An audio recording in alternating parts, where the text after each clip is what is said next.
Also tonight, we explore the work of traditional bone setters and why it is still a preferred option to the orthodox caregivers.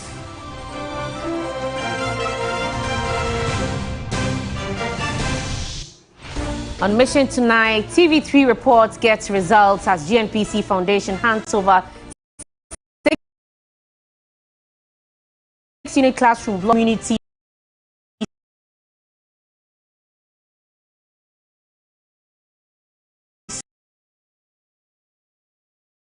school district. National public health emergency after polio was detected in a 4-year-old and 2 other children who had been in contact with the child.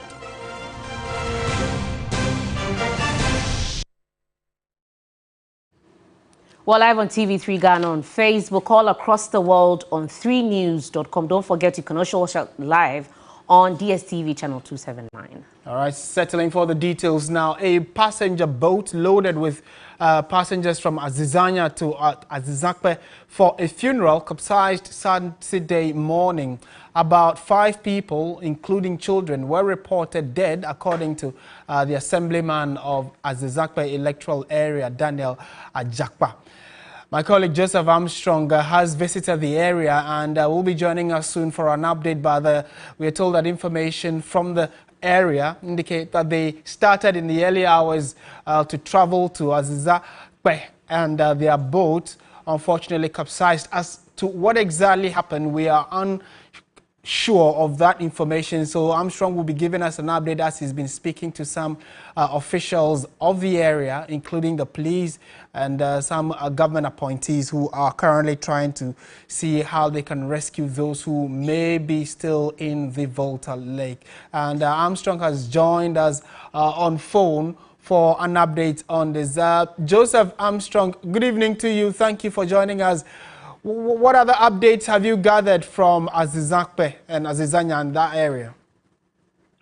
Martin, as I speak to you right now, some rescue mission is still ongoing to see if we will see any of the victims. That got drowned this morning in the lake. I saw some police officers crossing from Azizanya to Azizakpe to see if they will get any more people, because some people are reporting that about 6 people are missing. Currently, they've gotten hold of only 5 of them that are currently at the other morgue, and they are trying to see if they can get the 6th person. But I speak to you right now, I'm just at the Adanfo police station, where we are told, or where I have seen for myself, the boat rider that was riding the boat and unfortunately got drowned. He's currently in police custody, trying to see how we can get some details from him as to what really happened, because the information I gathered from some of the victims, the surviving victims, has that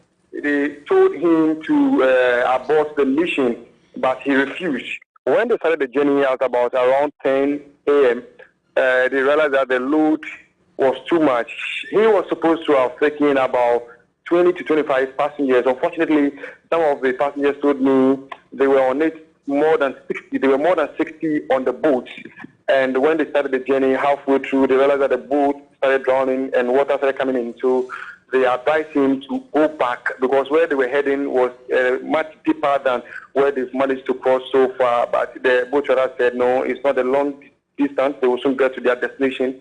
And unfortunately, before they got to the other side of the lake, it capsized, and that led to the death of the 5 people as I speak to you right now. So currently, we are still trying to see if we can get more details from the boat rider who is in police custody now, Martin. Right, and you mentioned, Armstrong, that they are trying to, the rescue efforts are still underway. Give us an idea how the place looks like. We know it is dark around this time. What kind of assistance are they getting for this rescue mission? So I just saw 2 police officers and one assemblywoman with other fisher folks who joined the boat some few minutes ago, crossing the river from Azizanya to Azizakpe, and without light, they are still going, hoping to see if they can get hold of the 6th person they claim has gone missing. And where we stand right now, where the incident happened, is not far from where Castro got drowned some years back. It's just along the same stretch, and according to the fisher folks and the residents along that area, the explanation they give to me tells me that since the last Castro got drowned along that area, no such accidents or incident has occurred along that area again until today that this unfortunate incident took place. And for them, it comes as a shock to them because they've tried everything possible to ensure that people adhere to the safety protocols on the lake along there. Unfortunately, today, what happened. But one issue they all keep talking about is about the fact that all the boat riders here do not have adequate life jackets. And for them, they said they've paid to the district assembly to provide them with life jackets. Unfortunately, since October last year, they are yet to take hold. They are yet to get the life jacket they claim they've paid for.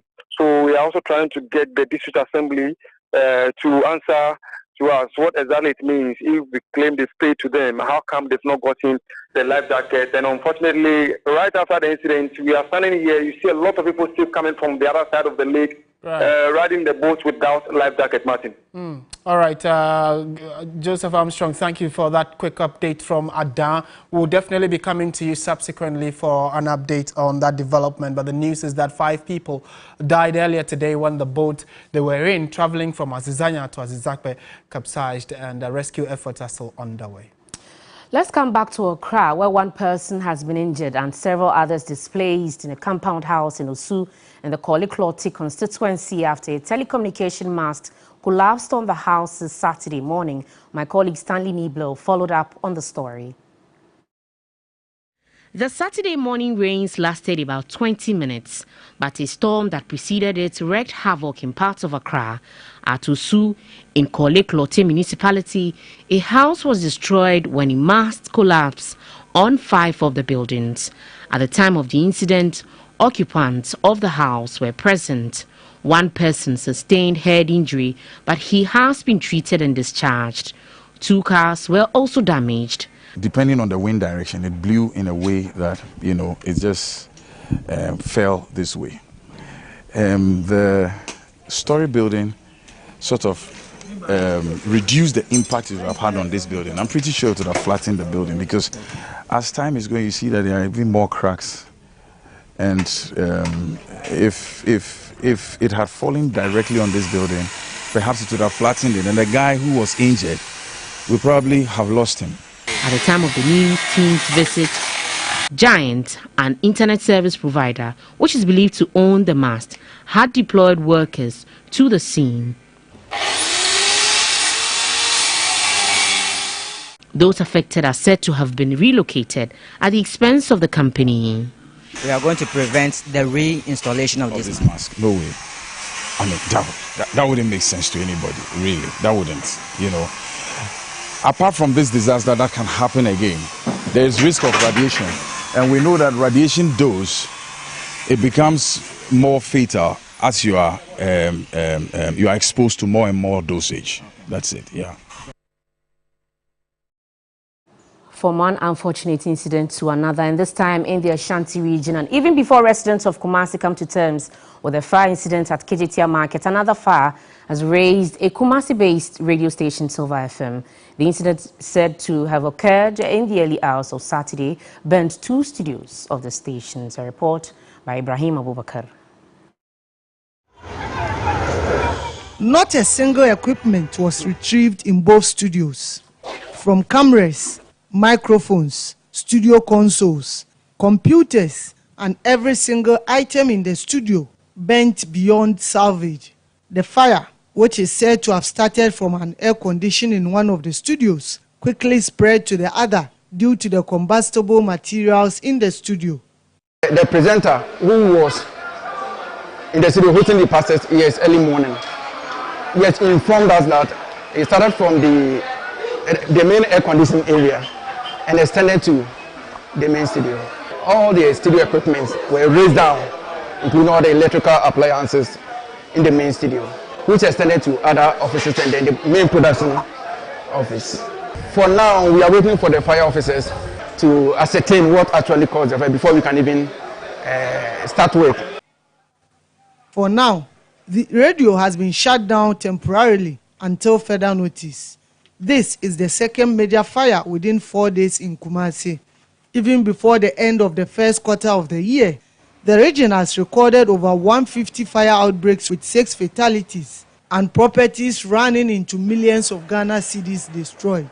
The Ghana National Fire Service continues to advise the public to be fire safety conscious to minimize outbreaks. Ibrahim Abubakar, TV3 News, Kumasi. And we are staying in the Ashanti region because former President John Dramani Mahama has described the 2024 election as another opportunity for Ghana to gain a second independence. He was speaking at a meeting with delegates in the Asawase constituency. The former president is in the Ashanti region as part of his campaign tour to lead the opposition NDC into the 2024 polls. My colleague William Evans Inkum has been following the campaign trail of the former president and will be joining us shortly for an update on that. But those are some of the images of reception that the former president got when he got to Asawase. Asawase in the Ashanti region actually has come up for a very interesting conversation, which we will also be asking Evans on. Evans, very good evening to you. Thank you for joining us from the Ashanti region. Where exactly has the campaign taken JM and what else can you report? Well, so currently we are at Moshi Zongo, where he is addressing delegates of the party. This particular, visit is targeted at delegates because on May 13, they are going to decide who among the 4 flag bearers should, lead the NDC into the 2024 general election. Of course, he's also been talking about the parliamentary, primaries. He was very emphatic when he visited the Asawase constituency not too long ago.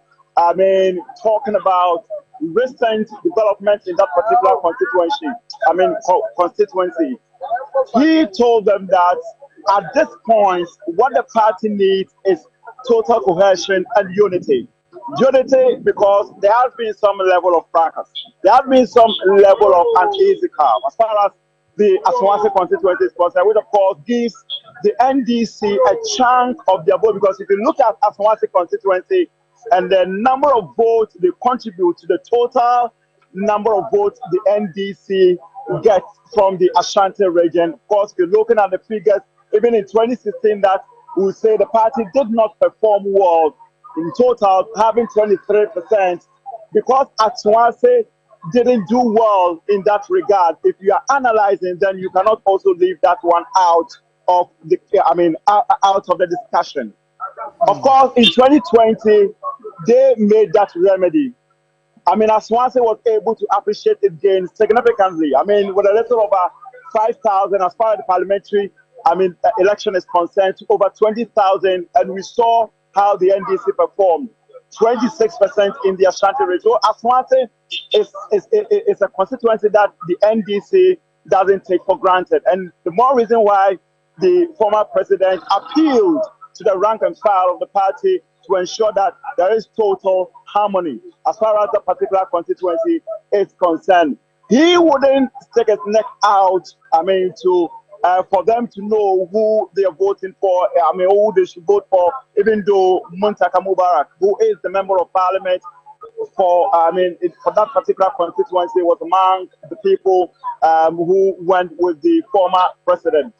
Then, of course, he also told them that Ghana is at a crossroads, but telling them that Ghana needs to gain another independence because of the current economic mess, according to him, the current administration has created. So it is an opportunity for the electorate in the Ashanti region, for that matter, Asawase, to come out in their numbers and vote for the NDC come 2024. But first, they will have to affirm his candidature or as the flag bearer of the opposition party. So it's something that he's been telling them. From Asawase, we move straight to the Tafo constituency, where he sympathized with the traders of the KJTR redeveloped market. Not too long ago, that particular place was raised down. So he sympathized with the people there. Extolling number of achievements that he has executed or he did execute when he was the president of the republic. Of course, he also took a swipe at the ruling administration, telling the people there that the current economic mess is not a result of the Russia-Ukraine war, as has been consistently told by the current administration, but the total mismanagement of the economy. That is why we are saying what we are saying. So, he's here, Moshe Zongo, and he's also, telling them same. Tomorrow is also going to be another busy day for the former president. Right. So let's take a quick listen to what the former president has been saying. Then we'll come back to you to wrap this up.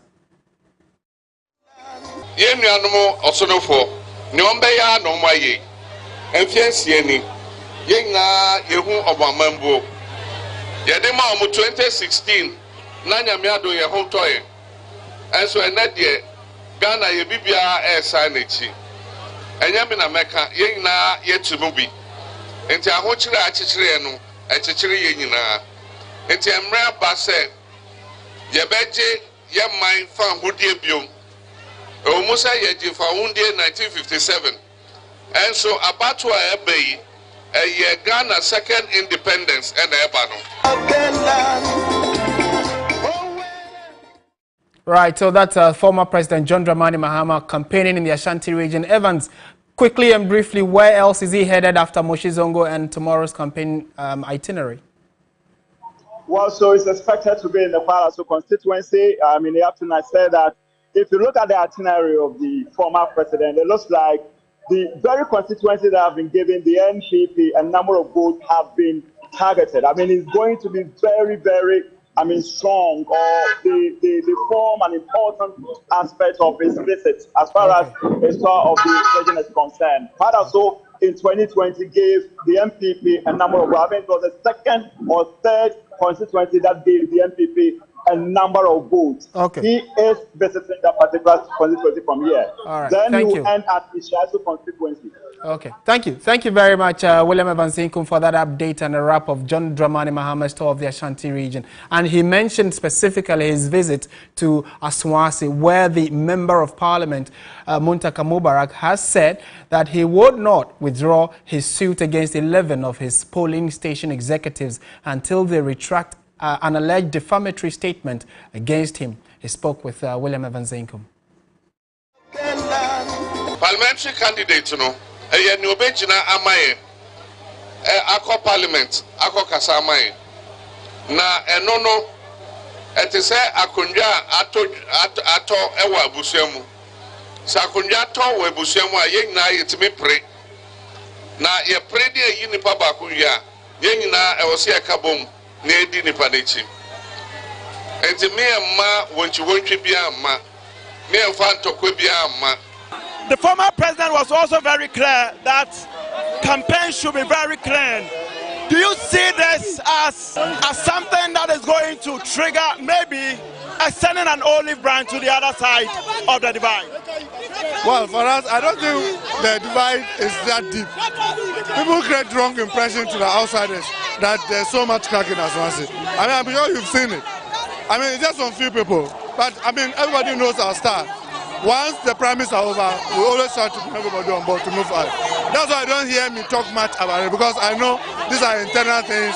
You just have to make sure that we get over and then we bring everybody on board. Well, I know that there has been some level of conversation, with you and then of course the other, let me say, who do not also support your bid. Are we going to see a withdrawal of the court case? No, obviously they will have to. If they want that, they will have to retract what they said. Because you cannot make those kind of allegations. Because remember, beyond the primaries, we have a contest with MPP. And if I don't fight it now, and they start to quote my own people, what do I say? That's why I have to take it to court, so that they will go and prove their case. If they want it withdrawn, they have to retract the statement. Other than that, they will have to go and prove it in the court.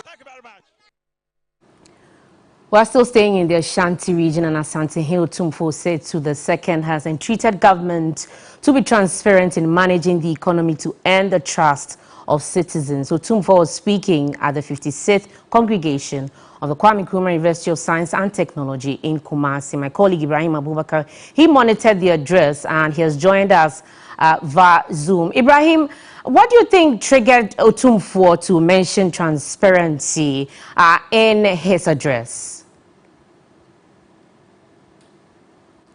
Ibrahim, if you can quickly unmute for us.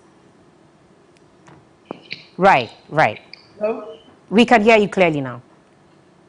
Okay, Aisha, like I was saying, we all know the issue of the debt restructuring program. It has been topical on the discussion table, and for that matter, as the Asantini, when you get such opportunity or such platform, even though it is a graduation, you always try to touch on some national issues, and that's how come he spoke about it, about the debt restructuring. How the country's debt is ballooning, and he was saying no one in this country can say he or she doesn't know about the economical difficulty we are going through. But we know that during this program there were so many concerns by public that government has not been forthcoming with information. Government has been economical with information, and that is why he also touched about transparency, that for the government to earn the trust of people and also buy into the programs of government, then it should be transparent in its dealings so that everyone will be aware of the outcome or the consequence of what he or she is signing for. Ibrahim, aside transparency, what other thing did he mention in his address, since you monitored that for us carefully? Well, he also talked about, as a country, doing everything possible to minimize wasteful spending, because as we speak, we are in an economic crunch, and for that matter, we need to do everything possible to reduce wasteful spending so that we will channel those resources to essential projects that will bring development and relief to us all as a country. As we move to negotiate with our external creditors, I urge government to bring together the best brains with the requisite expertise from all political perspectives to present the finest proposal so that whatever decision the country chooses will be everyone's responsibility. The current economic difficulty should also serve as a wake-up call for all of us to carefully review our economy and implement some significant adjustments. The moment has come for us to reduce wasteful spending and direct resources towards economically productive areas in order to improve the quality of life of our people.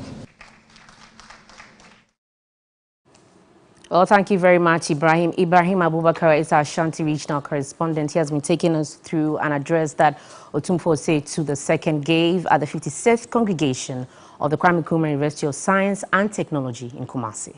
All right, we're staying on other issues. This time around, let's focus on traditional means of treatment. Some traditional means of seeking primary health care over the years seems to be phasing out due to modernity. However, one traditional method of treating fractures is still the first option for fracture patients. In this report, Beatrice Piogabra explores the work of traditional bone setters and why it is still a preferred option to orthodox care. For some indigenous people, they prefer the traditional way of getting their fractured bone fixed. This is the story of the traditional bone setter. Traditional bone setting dates back to several decades. They use herbs to treat fractures and in some cases, bamboo splints to serve as POP to stabilize a broken leg or arm. In the Ashanti region, the practice is very common. Demand for their services is high in peri-urban areas.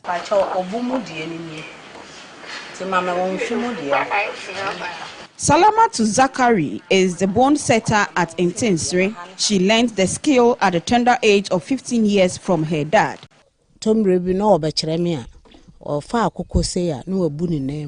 My father broke the leg of a fowl and asked me to tie it with hips. After 3 days, he would ask me to check if the broken limb of the fowl was healed. So that was how I got to learn the skill. Her home serves as her clinic, and she has clients of all ages and gender. With shea butter, warm water, and herbs, she treats her clients. The medicine that we are using for the legs is different from the woman is using for here. So for me, I second the woman that the medicine that the woman is doing and treat the people for here is fine. Salamatu says over the years, she never had any training in right treatment of fractures until last 2 years when orthopedic doctors gave her and other colleagues some basic training. We still have some cases that needs to be operated on, which we don't have the capacity. So we do not treat all the cases.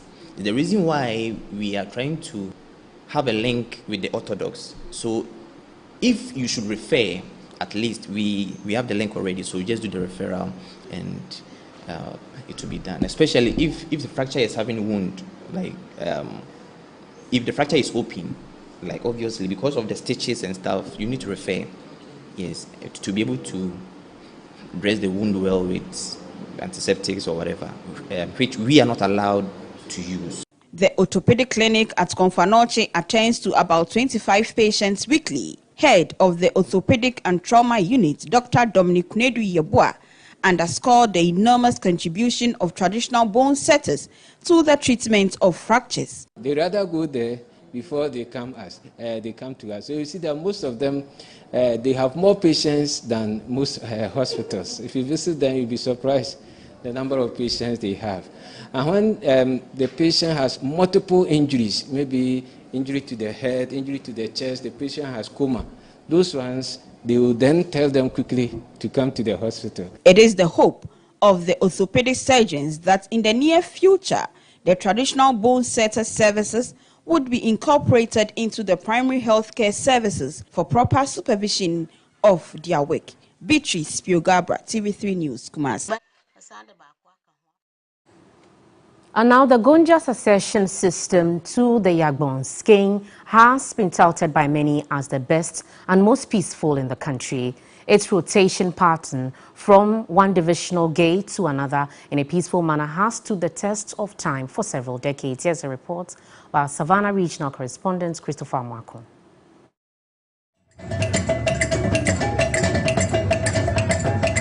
Gonjas, also known as Ngbanye, migrated from Mande in the present-day Mali.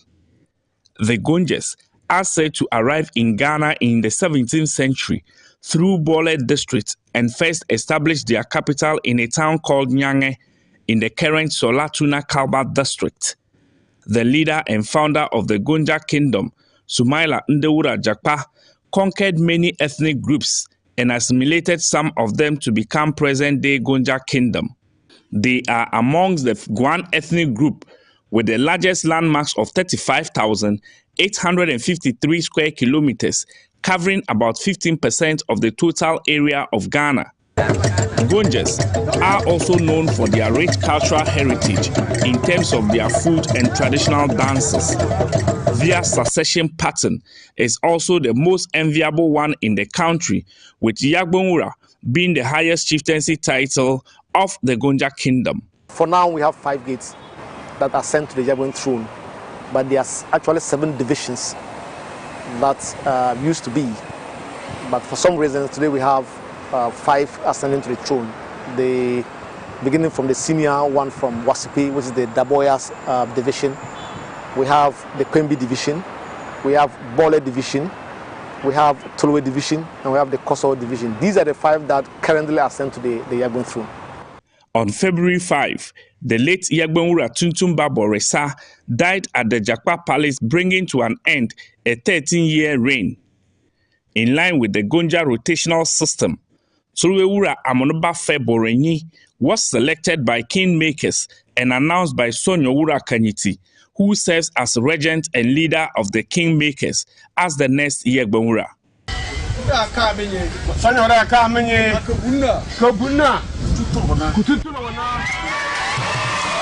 His enskillment is slated to take place on Monday, March 20 at Nyange, and he would be outdoored the next day, the 21st of March 2023. Residents have been sharing their expectations of the new king. We are talking about the late king having had a region for us, we expect that this current king will have more. We need institutions like teacher training colleges in the region. We need water. We need access roads to link the various divisions. Those are things that will propel development. So we expect him to do much more than what the late king did. My personal expectations is that I want to see a unified Tasmania. I want to see a unified kingdom, a unified Jakpa palace. Most importantly, I also would be glad if he could draw Queen Mothers closer to his kingdom.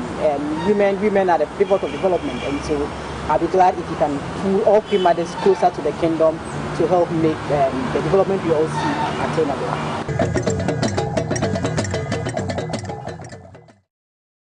It's always beautiful to see a group of traditional people celebrating their own. Congratulations to the new chief of Gonja. Now, the settlement of a 5-year defamation case brought by investigative journalist Anas Aremeyaw Anas has led to questions about not just his methods, but the country's overall commitment to the fight against corruption. Judith Awatritando, in this 3 News Explainer, explores the impact of the ruling on Anas and the vaunt field of investigative journalism.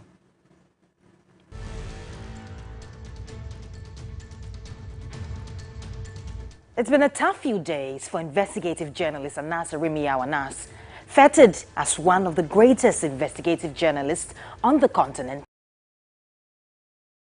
A ruling by Accra High Court has resurrected age-old questions about his methods and is threatening to derail a lifetime of work that has stood him out as a pillar in the anti-corruption fight in Ghana and beyond.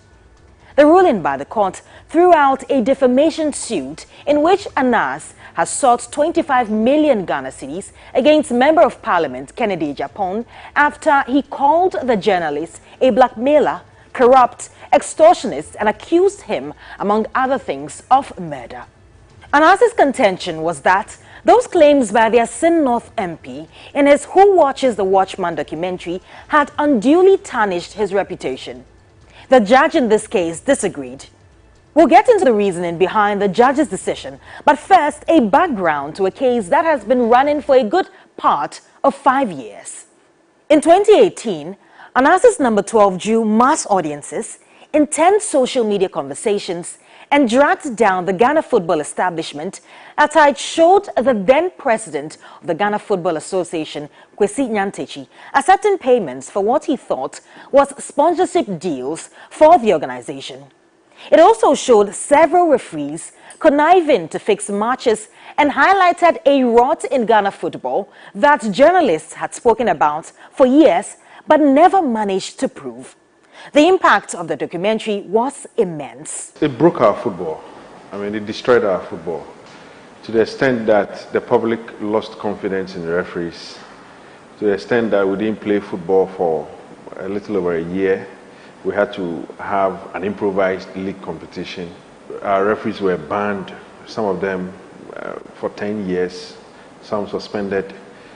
And the mere fact that people didn't believe in our football as an entity means that Number 12 did a lot of damage to our game. Not everyone was happy though. Among them, Kennedy Agyapong, who said, quote, "What Anas Aremeyaw Anas did is wrong and cannot be upheld as an investigative work, even on the rule of natural justice," unquote. He wanted the publication of Number 12 stopped, arguing that while he is not against the fight against corruption, he had concerns about the Anas approach.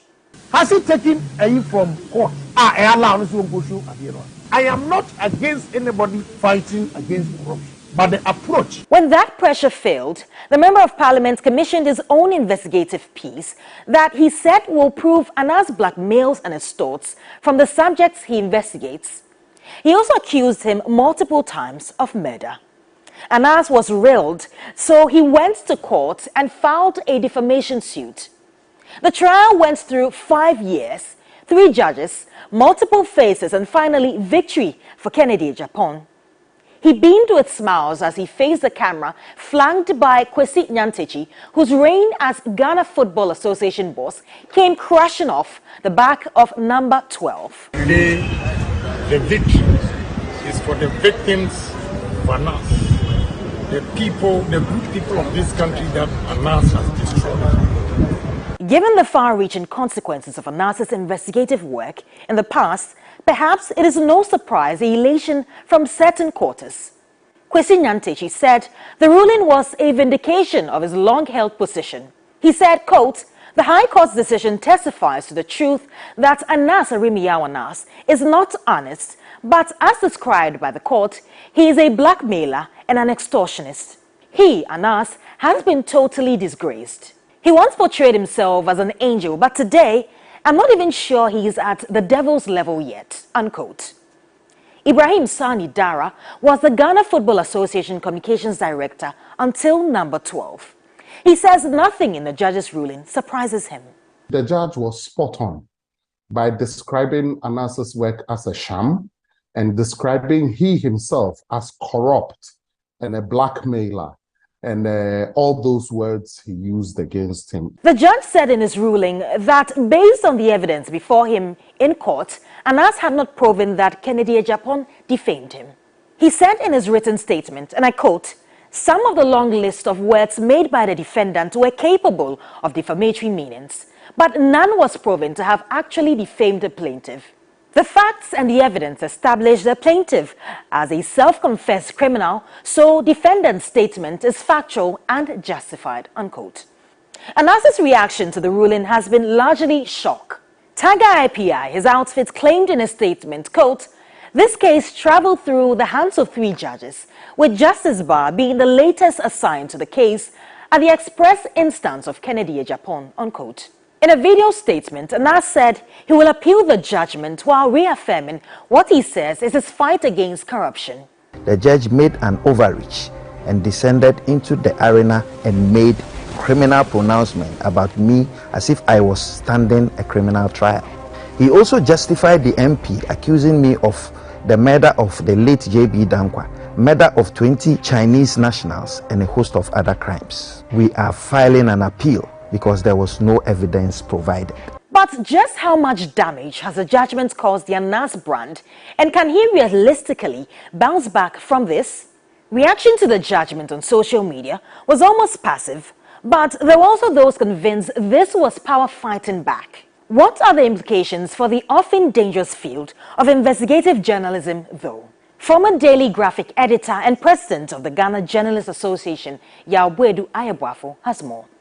As much as possible, we must be transparent in our approach to issues. Where everybody appreciates that there are obstacles that impede us, but the information is in the interest of the public, and therefore we need to do that.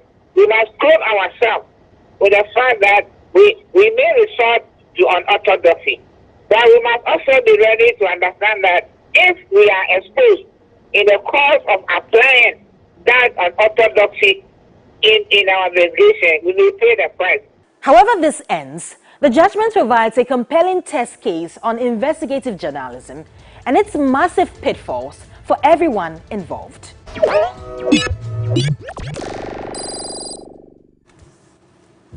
Well, you're live on News 360 live here on TV3. Up next, we have Mission. Please stay with us.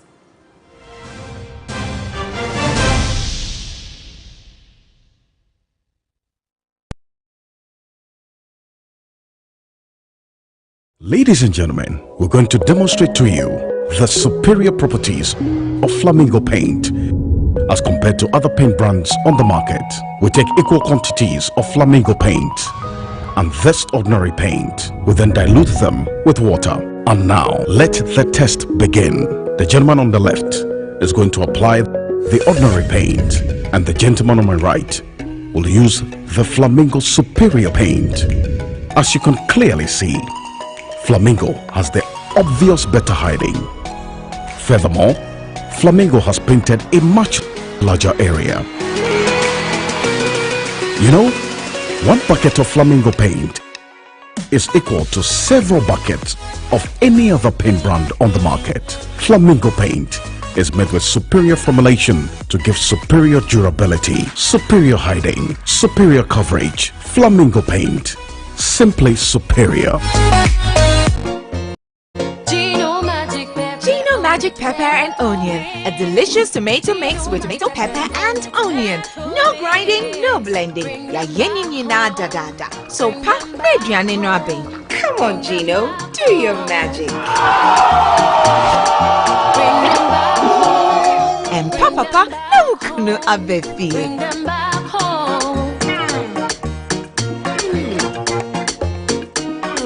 Jan tasty magic.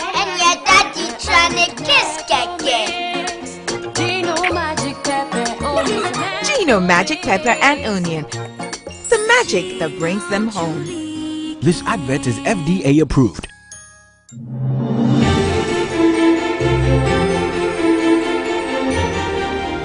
The sweet scent of rose in the morning brings me so much joy. Inspired by damask rose and infused with 100% natural rose oil.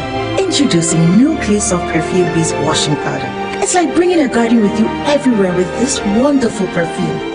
Take a garden with you everywhere you go with Clay Soft Perfume Beads Washing Powder.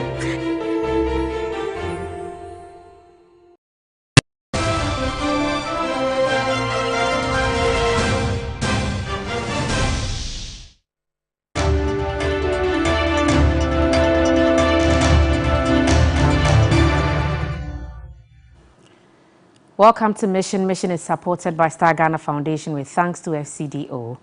Ghana National Petroleum Commission, GNPC Foundation, has built and handed over a 6-unit classroom block to the Kwatape Community School in the Pandai district.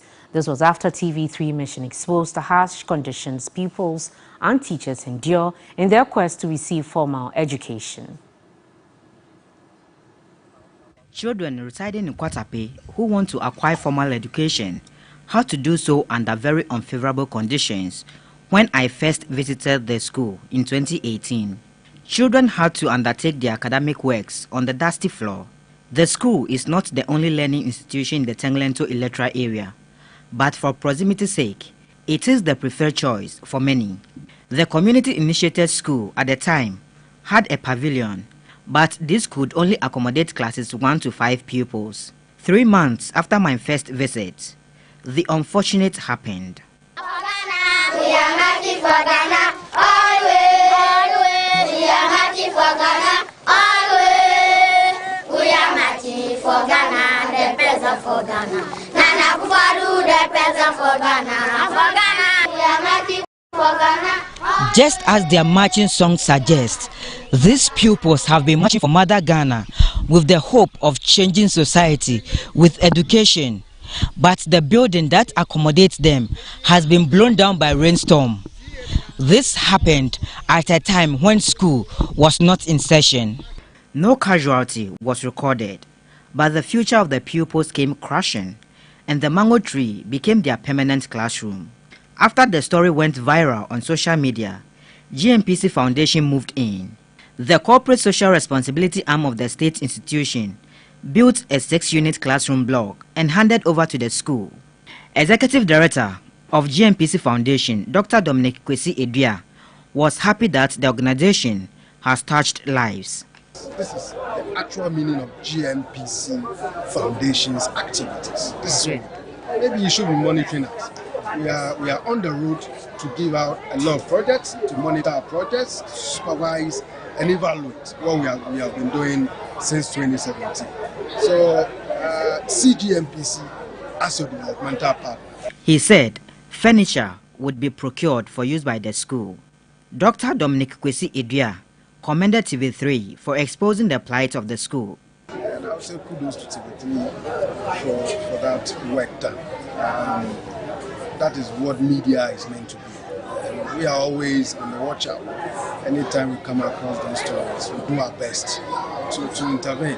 The district chief executive for Pandai, Emmanuel Atta Tatablata, could not hide his excitement allowing TV3 mission into the district. If you don't sell your sickness, you don't get medicine to whichever sickness that you have. So we are very grateful. The Kwandai District Education Director called for intervention for other schools in the district. The pupils are thankful to GMPC Foundation for the gesture, claiming they can now heave a sigh of relief. Initially, when they were teaching us, and if it's raining, we will go home. That day they would not teach us. By then, when our seniors write, they are not getting the good grade. I think now, like the way they give us new structure, we come out with flying colors. We thank the government for what he has did for us. May God bless him. In Kwatape, the promotion of quality education and lifelong learning for all, enshrined in Goal 4 of the United Nations Sustainable Development Goals, can be achieved by 2030 if stakeholders prioritize their roles in complementing GMPC Foundation's gesture. Stanley Nibler, TV3 News, Kwatape, Bandai.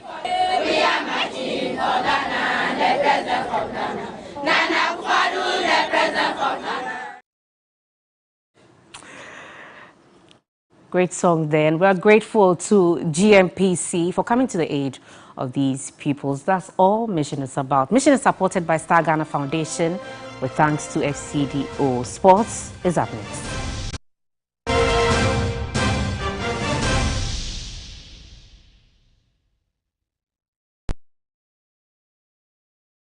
Everyone needs the perfect snack to munch on during a fun moment.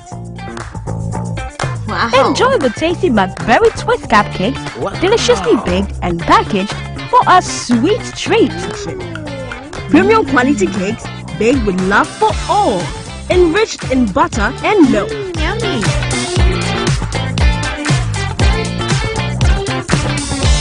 Oh, McBerry Twist cupcakes, simply irresistible. Try one today. This advert is FDA approved. My software woman, how you move like that? Oh, software woman, how you feel they go like that? My software woman, I just started over me. Soft Care Petal Cares. Great new design. Fit right. Reducing friction by 70%. It absorbs all liquid to prevent leakage. This advert has been vetted and approved by the FDA. Wake up! We have just 50 minutes to set off. Let's go. We want jollof for school. Show time. I'll make jollof. Jollof? We have 45 minutes. What about the cutting, chopping, blending? Tasty Tom Jollof Mix has all the ingredients to make jollof already mixed in the pack. Is it going to taste the same? So you say And if a jollof pour oil. Add 1 pack of 210 grams Tasty Tom Jollof Mix. Fry for 10 minutes. Add water, some cube, and salt. Add rice. In 45 minutes. Sharp, no jollof now bean.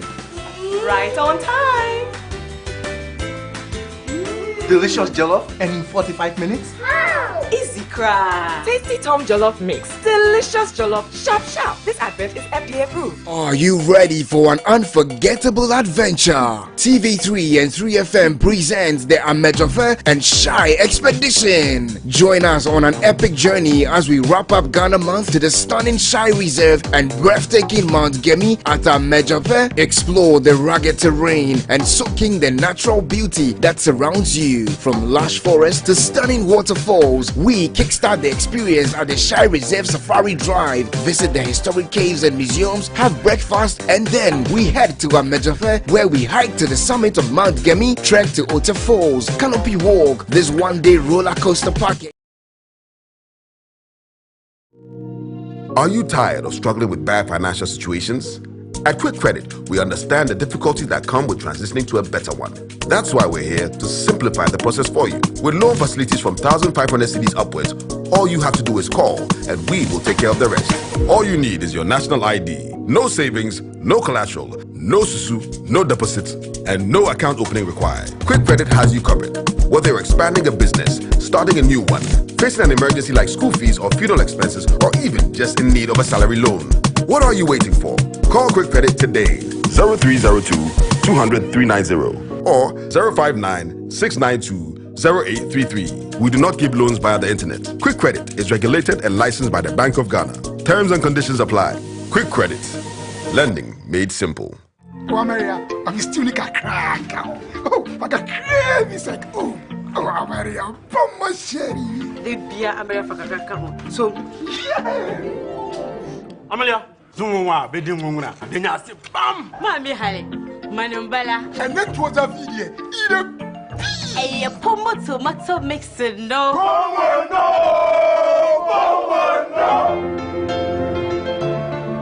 When you come while you don't, hey, nothing, why no? Hey, pomo tomato mixer, pomo, no. Charlie, no, I the love come. If the love no. If the pomo tomato mixer, pomo, no. Pomo tomato mix aye, the natural tomato aye, aye cocoa kama, a whoopee, fiber when in row munti, Emma would be a near destro, commander for 4 years busy. This advert is FDA.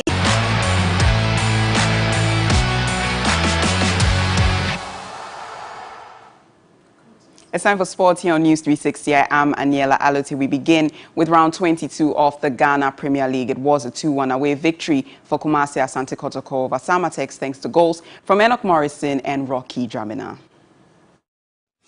Here's a Sebonsu. Good dribble pass. Afro. Confident play from the left back. Kila Lamte. He sends one low. Here's Morrison for Kotoko. Morrison! And that's the opening goal for Kumasi Asante Kotoko. Morrison puts the goalkeepers ahead in the Timber City. Went down by Rocky Jama. His awareness to pick out Lamte. Lamte went low. Sabutela failed to control, but Morrison was precise. Yeah, he knows he has that power in that left foot. Here's Lamte. Could have gone for the first time. He hangs on. Lamte, his effort takes a deflection. Here's him straight there. Rocky Jama and Asante Kotoko second goal. Here in Summer Boy, a debut goal in his debut start for Asante Kotoko. Samatex couldn't deal with the ball the first time, and Lamte has shown his prowess. Plus that the ball took a ricochet, but in February 2010 and the ball fell for Jamina. What a hit! Super hit! It's a big goal for him. Sewonu delivers. Here's Aka! And Aka brings Samatex back in it. It's game on. Bring it on, say Samatex. The full run back. Get the free kick. There seems to be no problem here.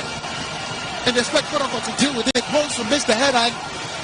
Oh, my awesome. It's game on. Yeah. Proceeding to the English Premier League, Tottenham's quest for a top 4 finish hit a snag at the St. Mary's Stadium.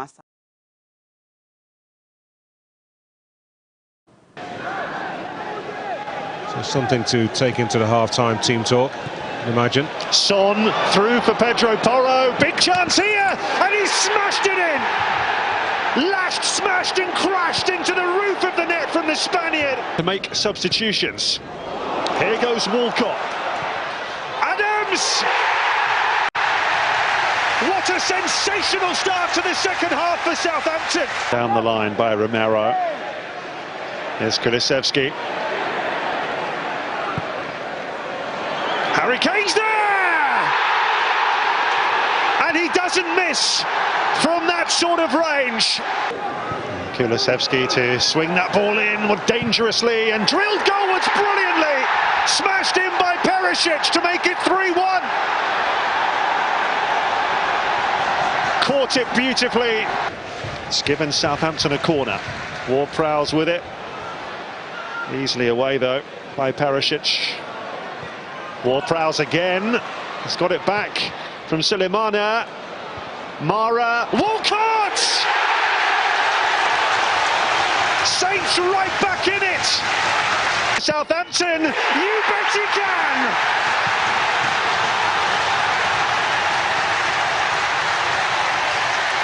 Smashed into the top corner by James Ward-Prowse. It's 3-3. A quite astonishing second half here. Staying in England, but on to the FA Cup quarter-final. Manchester City are through to the next round after thrashing Burnley at the Etihad Stadium.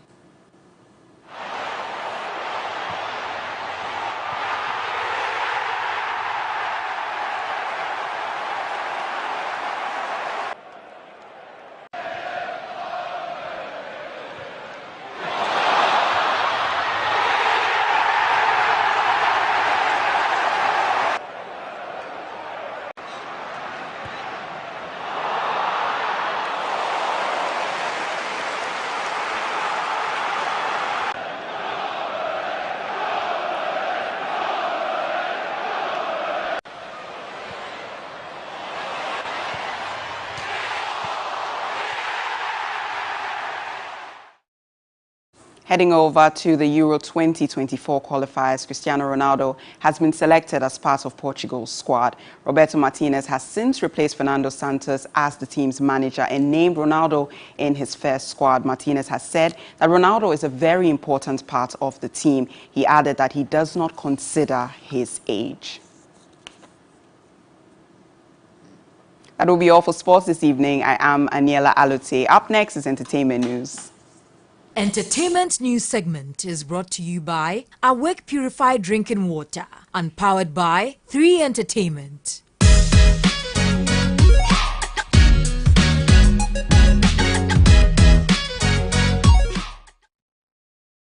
In entertainment news tonight, nominees for the 2023 VGMA Unsung category have been announced. The lucky nominees include winner of Mentor X DSL, Chaka, Maya Blue, Nia Shon, and Aya Ramsey B. The category recognizes and rewards the hard work and dedication of budding artists and provides them the platform to shine. The 24th Vodafone Ghana Music Awards Unsung category. The nominees are Aya Ramsey B. I feel great, I feel good. Western region, what's up? Look. West side, it's your boy, Aya Ramsey B, Africa star boy, king of 8 towns. CK man, what's up? Look, Chale, Yanyami, say, Atasa, Yame, 1 year Nebodrini. Into Chale, code in the batch, Chale voting one month kodo. Atasa, Yenchenko from there. The best come from where? The West side. It's thank like you. DSL. It feels great to be nominated. If I'm one of the unsung artists, I'm nominated, and yeah, it feels like they've known my craft and they're respecting my craft. And that's our winner of Mentor. Yes, Mentor, yes, did that. Boy, special on 1 year. No, you know, yes, sir. Peace. So keep voting. So coach Niba, please. Chaka.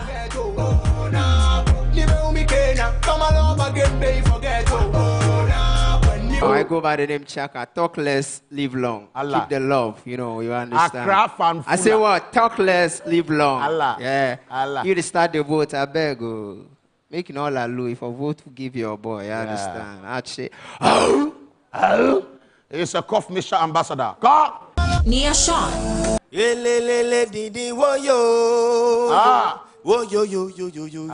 Allah.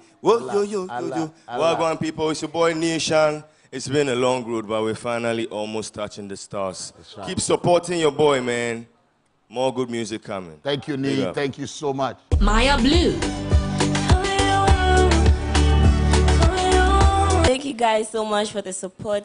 Anyone who took the time to post me on their pages and everything, thank you all for the support. Please keep supporting. When the code is out, please vote for me. Aww. The only girl standing, Queen Kong. Yeah, do it like this. Keep supporting me. Allah. Boy J.